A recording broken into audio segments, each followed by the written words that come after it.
Every ball 6 కొట్టాడు. ఎంత రోహిత్ శర్మ అయినా సరే, ఎంత బాల్ 6 ఎవడు కొట్టాడు, అందుకే 6 బాల్ 3 కొడతాడంటే ఎవడైనా సరే, రోహిత్ శర్మ అని కాదు, ఎవడైనా సరే 6 కొట్టాలని కొట్టలేడు. అన్ఎక్స్పెక్టెడ్గా ఆ బాల్ పడితే కొడతారు.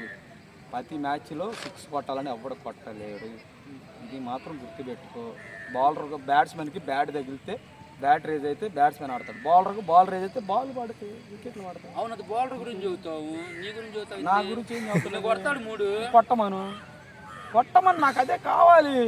అయ్యా ఇప్పుడు నిన్ను రెచ్చగొట్టి ఆడికి తీసిపోయి నీ చేత నీ 1000 రూపాయలు బాగొట్టి నువ్వు దానికి డుమ్కి కాలు బెనికి ఇవన్నీ మమ్మల్ని రెచ్చగొట్టి యూట్యూబ్లో పెట్టి పోలీసులు మా ఇంటికి వచ్చేసి నన్ను అనిలన్నని రాంకి నన్ను బొక్కలు వేస్తారుగా. ఇవన్నీ కాదయా, వాడికి ఇంటితో సమానం అన్నవాడు వెళ్ళనే.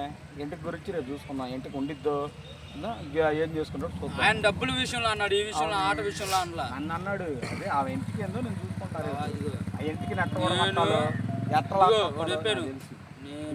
గౌరవపరచాలని కానీ